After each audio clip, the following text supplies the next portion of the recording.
like a Hellcat. Online live ক্লাসে সকলকে আমার সালাম, আসসালামু আলাইকুম। আমি Mohammad Atikul Islam, instructor computer, Mymensingh polytechnic institute. প্রিয় শিক্ষার্থীরা, আজকে ডাটাবেজ ম্যানেজমেন্ট সিস্টেমের উপরে আমার 10ম লেকচার। আজকে যে সকল টপিকসগুলো নিয়ে আমি আলোচনা করব তা হলো অধ্যায় 6 এবং 7-এর ডাটাবেজের এনক্রিপশন ও অথরাইজেশনের সংজ্ঞা, এনক্রিপশন কৌশল বর্ণনা, নরমালাইজেশন সংজ্ঞায়িতকরণ, নরমালাইজেশনের প্রয়োজনীয়তা ব্যক্তকরণ, রিলেশনাল ডাটাবেজ ম্যানেজমেন্ট সিস্টেমের রিডান্ডেন্সি বর্ণনাকরণ। এই লেকচার শেষে তোমরা উপরোক্ত টপিকসগুলোর উপর সুস্পষ্ট ধারণা লাভ করবে ইনশাল্লাহ। তাহলে শুরু করি। প্রথমেই অনুমোদন বা অথরাইজেশন। অনুমোদন হলো একটি প্রক্রিয়া যা নির্ধারণ করে যে কোনো ব্যবহারকারী সেই ব্যক্তি যিনি দাবি করতে পারেন তিনি একজন অনুমোদিত ব্যবহারকারী। অর্থাৎ একজন ব্যবহারকারীকে ডাটাবেজের নির্দিষ্ট অংশ ব্যবহার করার অনুমতি প্রদানের প্রক্রিয়া, যে প্রক্রিয়ার মাধ্যমে একজন ব্যবহারকারীকে ডাটাবেজ ব্যবহারের অনুমতি দেওয়া হয়। ডাটাবেজ অ্যাডমিনিস্ট্রেটর উক্ত অনুমতি প্রদান করে থাকেন। সাধারণভাবে প্রত্যেক ব্যবহারকারীকে সমস্ত ডাটা অ্যাক্সেস করার ক্ষমতা দেওয়া হয় না। রিলেশনাল ডাটাবেজ ম্যানেজমেন্ট সিস্টেমে ব্যবহারকারীদের কেবলমাত্র কিছু নির্দিষ্ট ভিউ ও টেবিলের অ্যাক্সেসের অনুমতি দেওয়া হয়। উদাহরণস্বরূপ, কোনো বিভাগের শিক্ষার্থীদের কোর্সে ভর্তির অনুমতি এবং প্রদত্ত কোর্সটিতে পড়ার অনুমতি দেওয়া হয়, কিন্তু শিক্ষার্থীরা অনুষদের আর্থিক তথ্য বা একে অপরের গ্রেডের তথ্য দেখতে পারে না। ডাটাবেজ অ্যাডমিনিস্ট্রেটর শিক্ষার্থীদের কেবলমাত্র কোর্সের রেজাল্ট দেখার অনুমতি দিয়ে থাকে। একজন ব্যবহারকারীকে ডাটাবেজের অংশসমূহের উপর বিভিন্ন ধরনের অনুমতি প্রদান করা হয়, যেগুলো হলো তথ্য পড়ার অনুমোদন, নতুন ডাটা সন্নিবেশের অনুমোদন, তথ্য আপডেট করার অনুমোদন, তথ্য মুছে ফেলার অনুমোদন। অর্থাৎ একজন ব্যবহারকারীকে হয়তোবা সবগুলো অনুমোদন দেওয়া হয় না, কাউকে 2টা, কাউকে 3টা, কাউকে হয়তোবা পুরোটাই দেওয়া হয়। যেমন একজন ডাটাবেজ অ্যাডমিনিস্ট্রেটর হয়তোবা পুরো ডাটাগুলো পুরো জিনিসগুলোর উপরে অনুমোদন পেয়ে থাকে। তারপরে আসি স্কিমা অনুমোদন। এসকিউএল স্ট্যান্ডার্ডে ডাটাবেজ স্কিমার জন্য একটি মৌলিক অনুমোদনের ব্যবস্থা নির্দিষ্ট রয়েছে। একজন ডাটাবেজ অ্যাডমিনিস্ট্রেটর টেবিল তৈরি বা মোছা, টেবিলের কলাম যুক্ত বা বাদ দেওয়া এবং ইন্ডেক্স যুক্ত বা বাদ দেওয়ার মতো স্কিমায় পরিবর্তন আনতে পারে। এটা হলো স্কিমার অনুমোদন। অর্থাৎ একজন ডাটাবেজ অ্যাডমিনিস্ট্রেটর ডাটাবেজের স্কিমা ডেভেলপ করে থাকে এবং সেই স্কিমাকে মুছে ফেলা, তাতে ইন্ডেক্স যুক্ত করা, এই ধরনের কাজগুলো একজন ডাটাবেজ অ্যাডমিনিস্ট্রেটর করে থাকে এবং সেটার জন্য এসকিউএল স্ট্যান্ডার্ড তাকে উক্ত অনুমোদন দিয়ে থাকে। তারপরে আসি এনক্রিপশন। তথ্যের সুরক্ষার জন্য একটি ডাটাবেজ ম্যানেজমেন্ট সিস্টেমে যে সুরক্ষা পদ্ধতি ব্যবহার করা হয় তাকে এনক্রিপশন বলে। উদাহরণস্বরূপ, একজন অনুপ্রবেশকারী, মানে আমরা যদি সহজভাবে বলি, একজন অনুপ্রবেশকারী মানে হলো একজন হ্যাকার। তিনি ডাটাবেজ থেকে ডাটা চুরি বা যোগাযোগ লাইনের ডাটা নিরাপত্তা বিঘ্নিত করতে পারে। যোগাযোগ লাইন বলতে এখানে বোঝাচ্ছে যে কমিউনিকেশন লাইন, যেখানে সে বিঘ্ন সৃষ্টি করতে পারে। এনক্রিপশন করা ডাটাকে স্টোর এবং ট্রান্সমিট করা দ্বারা ডাটাবেজ ম্যানেজমেন্ট সিস্টেম নিশ্চিত করে যে অনুপ্রবেশকারীদের কাছে তা অনুধাবনযোগ্য নয়। অর্থাৎ এনক্রিপশন করার পরে যে ডাটা স্টোর করা হয় বা ট্রান্সমিট করা হয়, সেই ডাটাটা একজন অনুপ্রবেশকারী বা হ্যাকার অনুধাবন করতে পারে না বা বুঝতে পারে না। সুতরাং এনক্রিপশন একটি তথ্যের গোপনীয়তা সরবরাহ করার কৌশল। একটি বিশেষ ধরনের অ্যালগরিদম দ্বারা ডাটাবেজকে এনকোডিং করা হয়, যা ডাটাবেজকে অপঠনযোগ্যতায় পরিণত করে। অর্থাৎ এই যে কাজটা সেটা মূলত এক ধরনের এনকোডিং, এবং সেটা দ্বারা কি হয়, ডাটাগুলা অপঠনযোগ্য হয়, মানে ডাটাগুলা পড়ার যোগ্য থাকে না, অর্থাৎ পড়া যায় না, পড়লেও কিছু বোঝা যায় না এরকম। নিরাপত্তাহীন নেটওয়ার্কের মধ্য দিয়ে ডাটা সুরক্ষিতভাবে প্রেরণ করতে এই পদ্ধতি ব্যবহার করা হয়। অর্থাৎ প্রতিটা নেটওয়ার্কেই নিরাপত্তা থাকে না, কিন্তু ডাটার মধ্যে নিরাপত্তা থাকলে, নেটওয়ার্কের নিরাপত্তা না থাকলেও ডাটা সুরক্ষিতভাবে প্রেরণ করা যায়। যার মধ্যে রয়েছে ডাটা, মানে অরিজিনাল ডাটাকে বলা হয় প্লেন টেক্সটকে এনক্রিপ্ট করার জন্য একটি এনক্রিপশন কি ব্যবহার করা হয়। তারপরে একটি এনক্রিপশন অ্যালগরিদম যা এনক্রিপশন কি দ্বারা প্লেন টেক্সটকে চিপার টেক্সটে রূপান্তর করে। চিপার টেক্সটকে ডিক্রিপ্ট করার জন্য একটি ডিক্রিপশন অ্যালগরিদম, ডিক্রিপশন কি ব্যবহার করা হয়। একটি ডিক্রিপশন অ্যালগরিদম যা ডিক্রিপশন কি দ্বারা চিপার টেক্সটকে প্লেন টেক্সটে রূপান্তর করে। এখানে একটি সহজ চিত্র দেখানো হলো যেখানে অরিজিনাল মেসেজ, যাকে প্লেন টেক্সট বলা হয়, সেটাকে এনক্রিপশন করার পরে এরকম একটা মেসেজ দাঁড়ায় যেটা অপঠনযোগ্য, অর্থাৎ এনকোডিং করার পরে যে কোডটা আসলো সেটা সম্পূর্ণ অপঠনযোগ্য, যেটাকে চিপার টেক্সট বলা হচ্ছে। তো এইভাবেই মূলত এনক্রিপশন প্রক্রিয়াটা ডাটাকে এনক্রিপ্ট করা হয়। তারপরে আসি এনক্রিপশন টেকনিক্স, মানে এনক্রিপশন করার বিভিন্ন কৌশল। এখানে বিশাল একটি ফিগার দেখানো হয়েছে যেখানে সুস্পষ্টভাবে বোঝা যাচ্ছে যে একটা মানে ডাটাকে কিভাবে এনক্রিপ্ট করা হয়, তারপরে সেটাকে কিভাবে ডিক্রিপ্ট করা হয়। যে মেসেজটি এনক্রিপ্ট করা হয় তাকে প্লেন টেক্সট বলে। একটু আগে আমরা যা জানলাম, প্লেন টেক্সটকে বিশেষ ফাংশন দ্বারা রূপান্তর করা হয় যা বিশেষ ধরনের কি দ্বারা প্যারামিটারাইজ করা হয়। এখানে বিশেষ ফাংশনটা মূলত একটা অ্যালগরিদমের ফাংশন, এবং বিশেষ কি মানে হলো এনক্রিপশন কি দ্বারা প্যারামিটারাইজ করা হয়। এনক্রিপশন প্রক্রিয়াটির আউটপুট হলো চিপার টেক্সট। এরপরে চিপার টেক্সটটি নেটওয়ার্কের মাধ্যমে প্রেরণ করা হয়। প্লেন টেক্সটকে চিপার টেক্সটে রূপান্তর করার প্রক্রিয়াকে এনক্রিপশন বলা হয়, এবং চিপার টেক্সটকে প্লেন টেক্সটে রূপান্তর করার প্রক্রিয়াকে ডিক্রিপশন বলা হয়।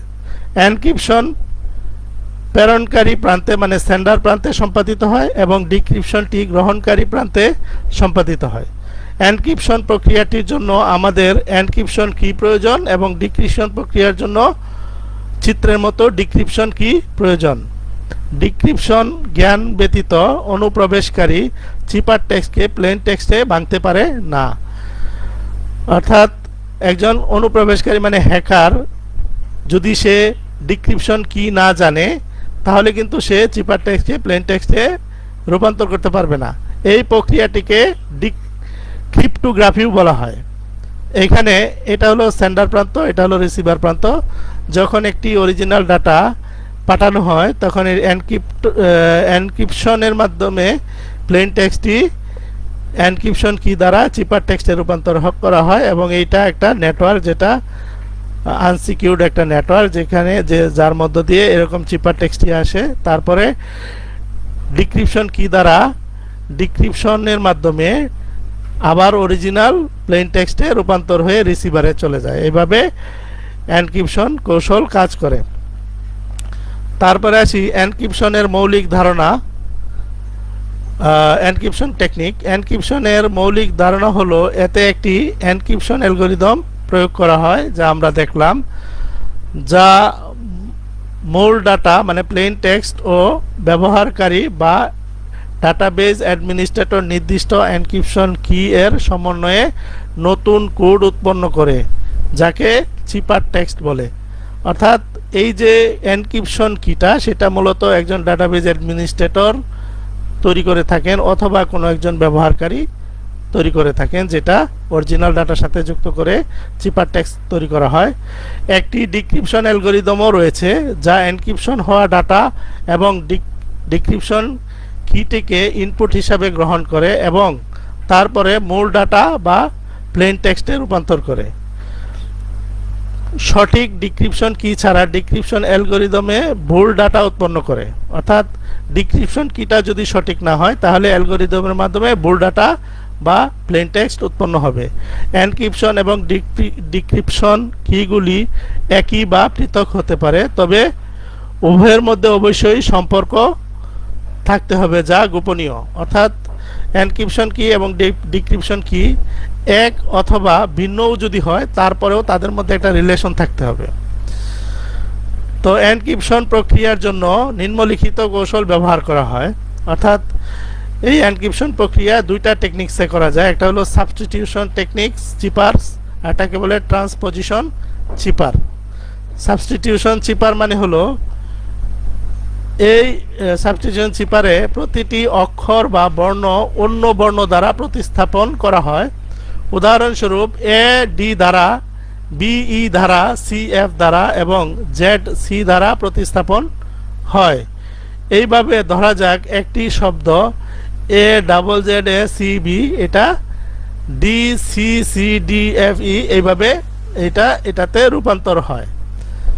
সাবস্টিটিউশন চিপার খুব বেশি নিরাপদ নয়, কারণ অনুপ্রবেশকারী সহজেই প্রতিস্থাপনের অক্ষরগুলি অনুমান করতে পারে। অর্থাৎ আনুমানিকভাবে বা অনুমান নির্ভর হয়ে সে এটা সহজেই কি করতে পারে, এটা চিপার টেক্সটকে প্লেন টেক্সটে রূপান্তর করে ফেলতে পারে। তারপরে ট্রান্সপোজিশন চিপার। সাবস্টিটিউশন চিপারগুলি প্লেন টেক্সট সিম্বলগুলির ক্রম সংরক্ষণ করে, তবে তাদের মুখোশ দেয়।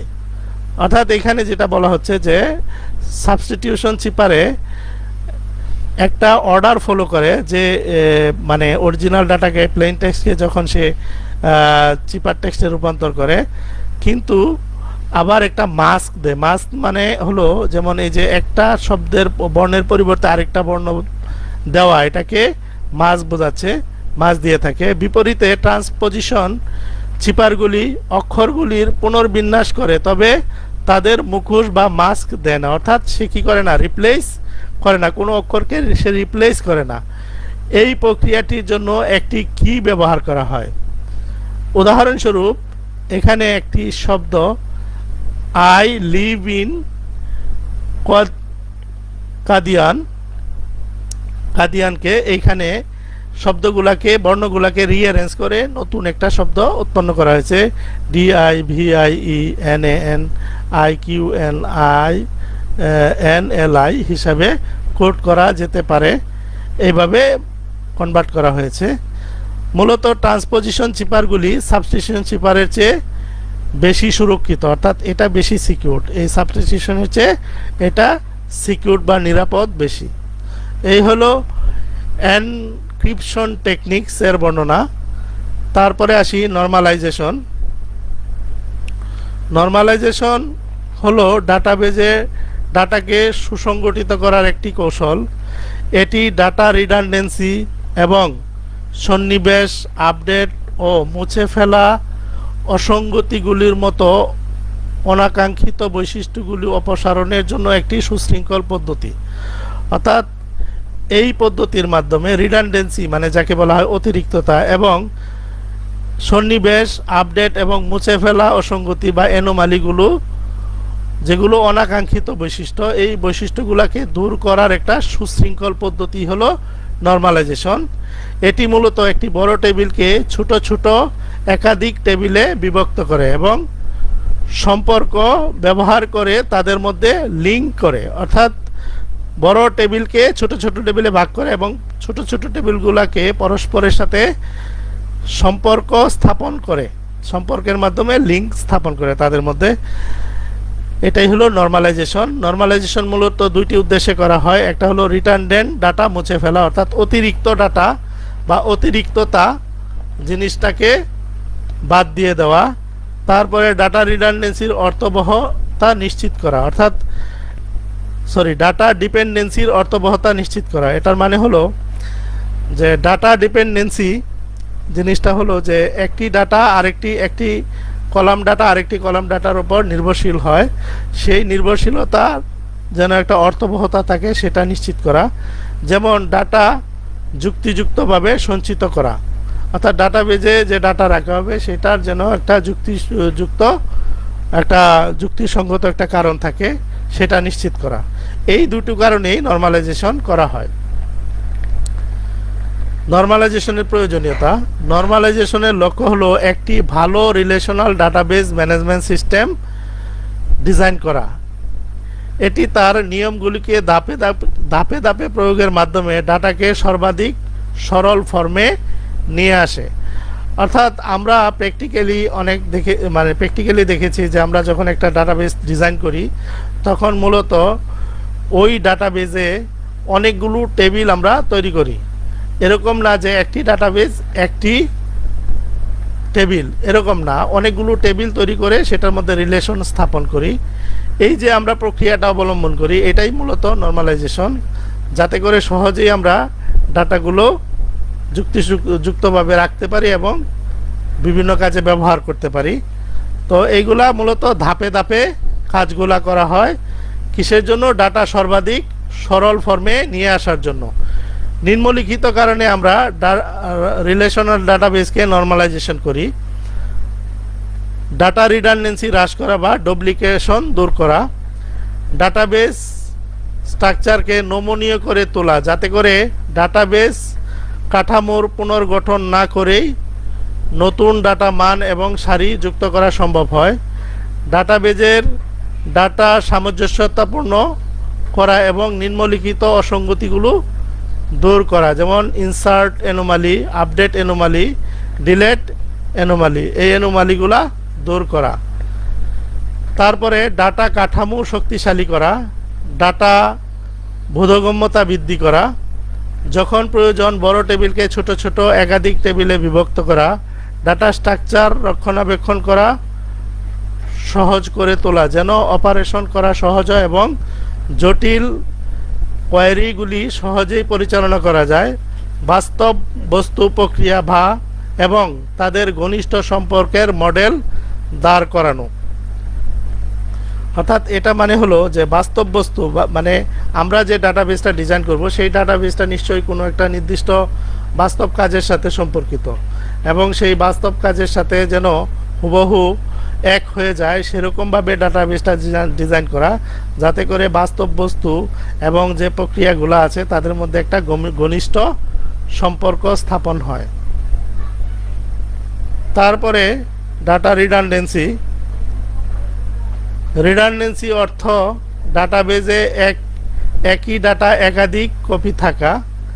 এটি ঘটে যখন একই ডাটাবেজে দুই বা ততোধিক পৃথক স্থানে সংরক্ষণ করা হয়। এই সমস্যা থেকে দেখা দেয় যখন একটি ডাটাবেজে নরমালাইজেশন করা না হয়, অর্থাৎ একটা ডাটাবেসকে নরমালাইজেশন না করলে এই ধরনের সমস্যাগুলা তৈরি হয়। উদাহরণস্বরূপ স্টুডেন্ট নামক একটি টেবিলের বৈশিষ্ট্যসমূহ যেমন student ID, student name, student contact, student college, student course, student grade.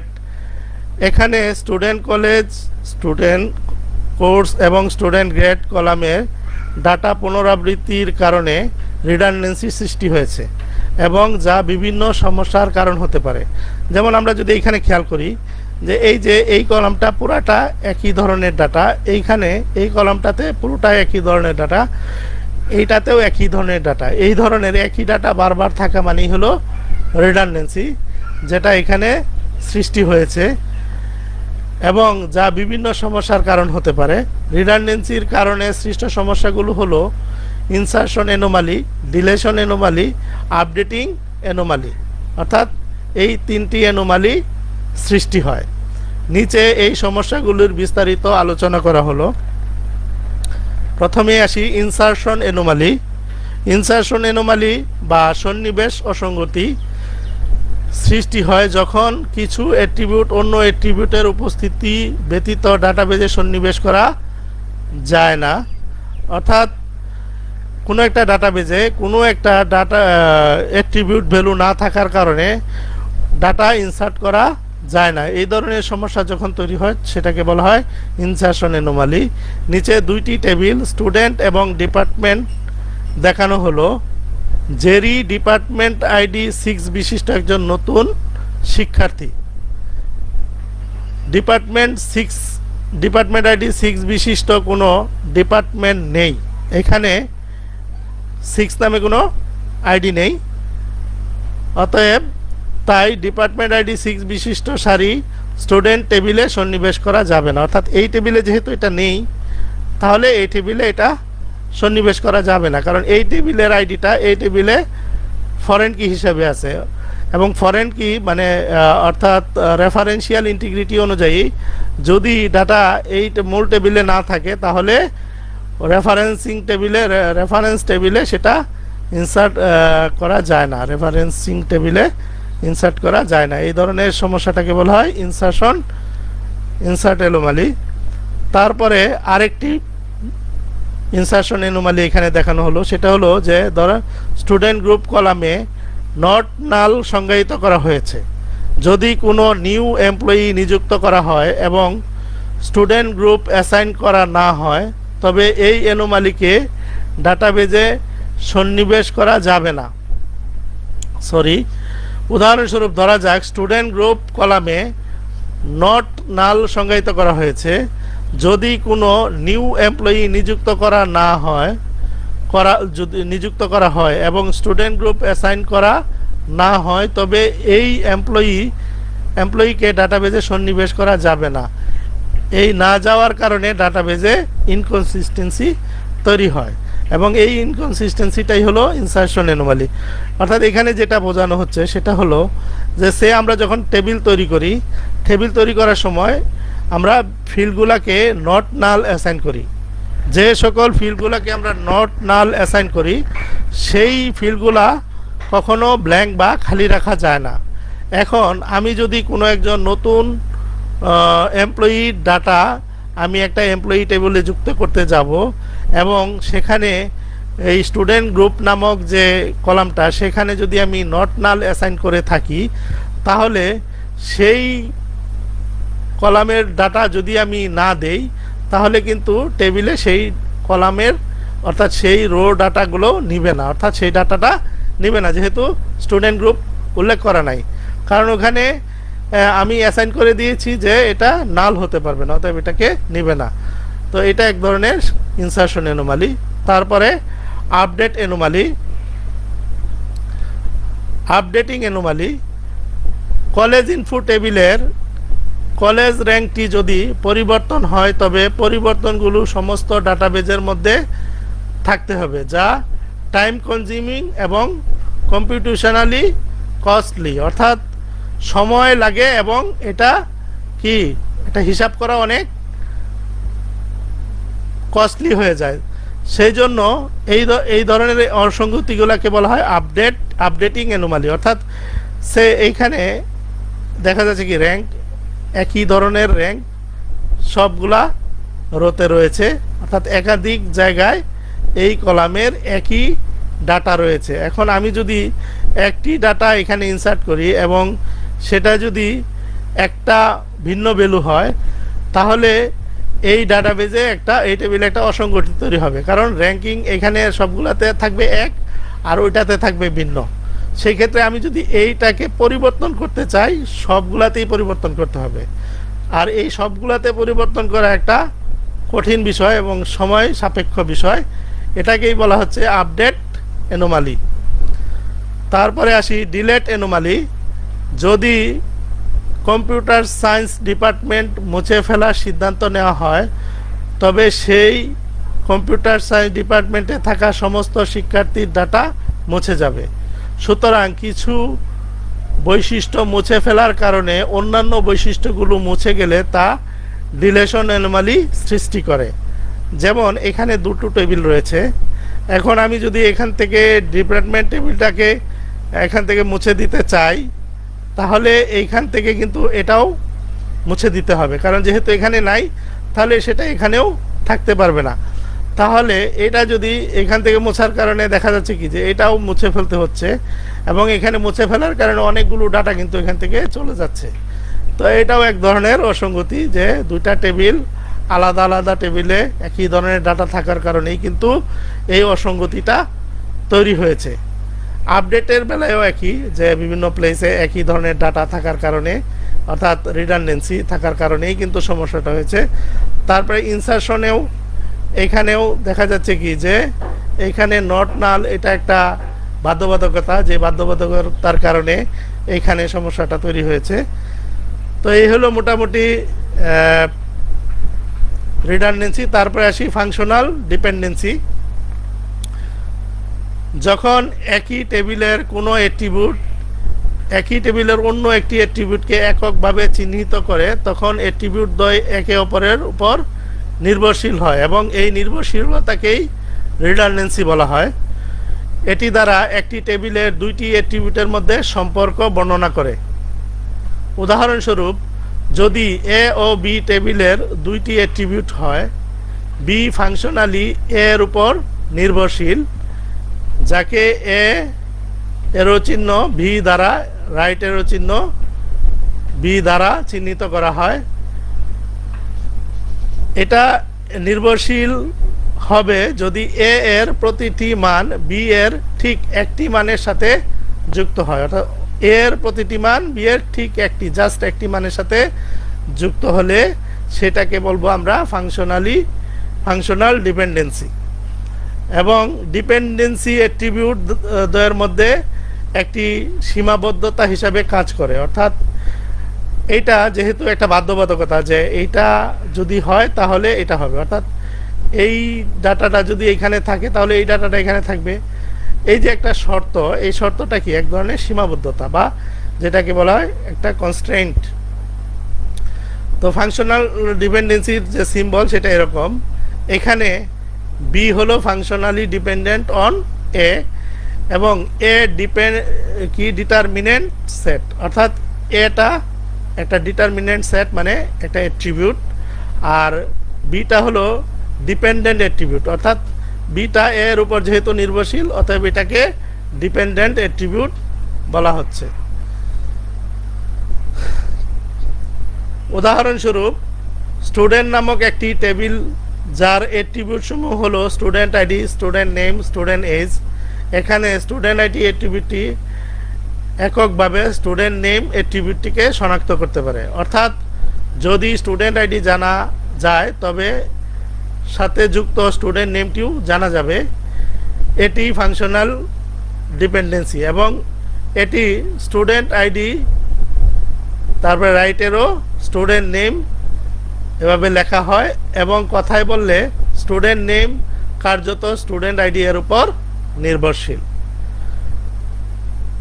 তো এইখানে দেখাচ্ছে যে স্টুডেন্ট আইডি এটার উপরে এটা নির্ভরশীল, অর্থাৎ এই আইডিগুলা প্রত্যেকটা আইডি একটা নির্দিষ্ট নাম এবং এজ নির্দিষ্ট করে। তো ফাংশনাল ডিপেন্ডেন্সির প্রকারভেদ, এটা হলো trivial functional dependency, non trivial functional dependency,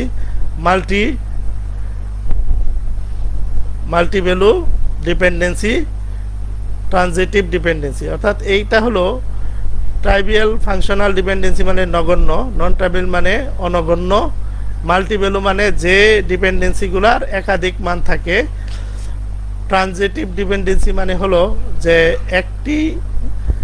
একটি ডিপেন্ডেন্সির উপরে দুইটি ডিপেন্ডেন্সি কাজ করতে হবে এরকম। তো আমরা বিস্তারিত এখানে দেখি। ট্রাইভিয়াল ফাংশনাল ডিপেন্ডেন্সি, অ্যাট্রিবিউট সেটে কোনো অ্যাট্রিবিউটের ডিপেন্ডেন্সি ট্রাইভিয়াল ফাংশনাল ডিপেন্ডেন্সি হবে যদি অ্যাট্রিবিউটের সেটটিতে সেই অ্যাট্রিবিউটটি অন্তর্ভুক্ত থাকে। অর্থাৎ অ্যাট্রিবিউট সেট বলতে একটা টেবিলের কোনো একটা অ্যাট্রিবিউট যদি ওই টেবিলের ওই অ্যাট্রিবিউট সেট এর মধ্যে অন্তর্ভুক্ত থাকে তাহলে সেই অ্যাট্রিবিউটটাকে ট্রাইভিয়াল ফাংশনালি ডিপেন্ডেন্ট বলা হয়। সিম্বলিকভাবে A functionally dependent on B functionally dependent on A trivial functional dependency হবে যদি বি এ এর উপসেট হয়, অর্থাৎ এই সেটের উপসেট হবে বি। এটাকে আমরা এভাবে বলতে পারি এ এর উপর নির্ভরশীল ও বি এর উপরে নির্ভরশীল, এটাও লেখা যেতে পারে। আমরা একটি উদাহরণ দিয়ে এখানে বোঝার চেষ্টা করি। দুইটি কলাম স্টুডেন্ট আইডি এবং স্টুডেন্ট নেম সহ একটি টেবিল বিবেচনা করুন। এখানে সেই টেবিলটা দেওয়া হয়েছে। তো এখান থেকে স্টুডেন্ট আইডি, স্টুডেন্ট নেম এটা একটা সেট, এই সেটের উপরে স্টুডেন্ট আইডিটা ডিপেন্ড করে, এটা আমরা বলতে পারি। কারণ হলো যেহেতু এই সেটের মধ্যে এটা রয়ে গেছে, স্টুডেন্ট আইডিটা আছে, অতএব এটা একটা ট্রাইবাল ফাংশনালি ডিপেন্ডেন্ট। কারণ স্টুডেন্ট আইডিটি এই সেটের মধ্যে, সেটের একটা উপসেট। কারণ স্টুডেন্ট আইডি স্টুডেন্ট নেমের মানগুলি জানা থাকলে, স্টুডেন্ট আইডি এবং স্টুডেন্ট নেম এর মান জানা থাকলে স্টুডেন্ট আইডি এককভাবে চিহ্নিত করা যেতে পারে। এছাড়াও স্টুডেন্ট আইডির উপর ডিপেন্ডেন্ট, স্টুডেন্ট নেম স্টুডেন্টের উপর ডিপেন্ডেন্ট, এটাও আমরা বলতে পারি। তো এই হলো ট্রাইবাল ফাংশনাল ডিপেন্ডেন্সি। তারপরে আসি non trivial functional dependency in database. Functionally dependent X Y dependent on X যদি সত্য হয়, সেখানে ওয়াই এক্স এর উপসেট নয়। এখানে ওয়াইটি এক্স এর কোনো উপসেট নয়। এই ডিপেন্ডেন্সিকে নন ট্রাইভিয়াল ফাংশনাল ডিপেন্ডেন্সি বলে। তিনটি অ্যাট্রিবিউটযুক্ত একটি student table, student ID, student name, student age, নিম্নলিখিত ফাংশনাল ডিপেন্ডেন্সিগুলো নন ট্রাইভিয়াল। যেমন student ID, student name dependents on student ID. এখানে স্টুডেন্ট নেম স্টুডেন্ট আইডি এর উপসেট নয়, এটা এর স্টুডেন্ট নেমটা স্টুডেন্ট আইডি এর উপসেট নয়। আবার এখানে বলা হচ্ছে কি স্টুডেন্ট এজ স্টুডেন্ট আইডি এর উপসেট নয়। তারপরে complete non trivial functional dependency. যদি কোনো functional dependency Y on X সত্য হয়, সেখানে এক্স ইন্টারসেকশন ওয়াই নাল হয়, তবে এই ডিপেন্ডেন্সিকে সম্পূর্ণরূপে নন ট্রাইভিয়াল ফাংশনাল ডিপেন্ডেন্সি বলে। অর্থাৎ যদি এরকম হয় যে দুটো সেট ইন্টারসেক্ট করলে তাদের ভ্যালু আসে নাল, তাদের অর্থাৎ কোনো কমন কোনো ডাটা থাকে না, সেই ক্ষেত্রে সেটাকে আমরা বলতে পারি কমপ্লিট ফাংশনালি ডিপেন্ডেন্স। কারণ হলো কি যে এখানে আমাদের বলা হচ্ছে যে উপসেট হবে না। তো যদি উপসেট না হয় তাহলে অবশ্যই ইন্টারসেকশন করলে সেটার ভ্যালুটা নাল আসবে, সেটা এখানে বোঝানো হয়েছে। তারপরে multivalued dependency in database management system. Multivalued dependency ঘটে যখন কোনো টেবিলে একাধিক ইন্ডিপেন্ডেন্ট মাল্টিভ্যালু অ্যাট্রিবিউট থাকে। যেমন এখানে উদাহরণ হিসেবে দেখানো হলো, একটি বাইক উৎপাদনকারী সংস্থা বিবেচনা করুন যা প্রতি বছর প্রতি মডেলের দুটি রং সাদা এবং কালো উৎপাদন করে। যেমন এখানে প্রতি ইয়ার 2007-এ ব্ল্যাক, আবার 2007-এ রেড। তার মানে এইখানে এক ধরনের ডাটা, এইখানে একই ইয়ারের জন্য আরেক ধরনের ডাটা। এই যে একই কলামে একাধিক ডাটা মান রয়েছে, এইটাই হলো মাল্টিভ্যালু। এখানে কলামগুলি যেমন ম্যানুফ্যাকচারিং ইয়ার ও কালার একে অপর থেকে পৃথক, একে অপরের সাথে কোনো মিল নাই, কিন্তু বাইক মডেলের উপর নির্ভরশীল। এটাও বাইক মডেলের উপর নির্ভরশীল, কালারও বাইক মডেলের উপরে নির্ভরশীল। কারণ দেখা যাচ্ছে কি যে এখানে এটা ব্ল্যাক হলেও এটার যে মডেল, রেড হলেও একই মডেল, কিন্তু ইয়ার এক হলেও কালার কিন্তু এক না, দুটা ভিন্ন, এই জন্য এরকম বলা হয়েছে। আবার এইখানে মডেল এক, আবার ইয়ারও কিন্তু এক। এই ক্ষেত্রে দুইটি কলাম বাইক মডেলের উপর ডিপেন্ডেন্ট বলে এদেরকে মাল্টিভ্যালুড ডিপেন্ডেন্সি বলে। এই নির্ভরশীলতাগুলোকে উপস্থাপন করা হয় নিম্নলিখিতভাবে। যেমন এইখানে বাইক মডেল ডাবল এরো চিহ্ন দিয়ে দেখানো হয়েছে। Bike model manufacture year ডিপেন্ডেন্টস on bike model, colour ডিপেন্ডেন্টস on bike model. তারপরে একটি functional transitive dependency in database management system. একটি ফাংশনাল ডিপেন্ডেন্সিকে ট্রানজিটিভ বলে যদি এটি পরোক্ষভাবে দুইটি ফাংশনাল ডিপেন্ডেন্সি দ্বারা গঠিত হয়। যেমন এক্স জেড ডিপেন্ডেন্টস অন এক্স, এটি হবে যদি এই শর্তগুলো পূরণ হয়। অর্থাৎ যদি ওয়াই ডিপেন্ডেন্টস অন এক্স হয় কিন্তু not X not dependence on Y, আবার জেড ডিপেন্ডেন্স অন এক্স হয়, তাহলে কি হবে? X dependent on Z. এই যে ডিপেন্ডেন্সিটা, এটাকে বলা হয় ট্রানজিটিভ ডিপেন্ডেন্সি। যেমন এখানে বলা হচ্ছে, যেমন বুক অথরের উপরে, অথর বুকের উপর ডিপেন্ডেন্ট, আবার বুক কিন্তু অথরের উপর ডিপেন্ডেন্ট নয়, আবার অথরের এজ কিন্তু অথরের উপর ডিপেন্ডেন্ট। সুতরাং ট্রানজিটিভ ডিপেন্ডেন্সি এর নিয়ম অনুসারে অথর এজ বুকের উপর নির্ভরশীল। কারণ আমরা যদি বইটির নাম জানি তবে আমাদের লেখকের বয়স জানতে পারি। এটাই হলো ট্রানজিটিভ ডিপেন্ডেন্সি। পরিশেষে বলবো, এখানে মূলত এই যে চ্যাপ্টার 7টা, এটা একটা ইম্পর্টেন্ট চ্যাপ্টার, যেখানে নরমালাইজেশন আলোচনা করা হবে। নেক্সট ক্লাসে হয়তো বা নরমালাইজেশন নিয়ে, বিভিন্ন নরমালাইজেশন টেকনিক নিয়ে আলোচনা করবে। সেটা জানার জন্য আমাদেরকে ফাংশনাল ডিপেন্ডেন্সিটা অবশ্যই ভালোভাবে জানতে হবে। তো পরিশেষে সকলে সুস্বাস্থ্য কামনা করে আজকের মতো এখানে রাখি। আসসালামু আলাইকুম।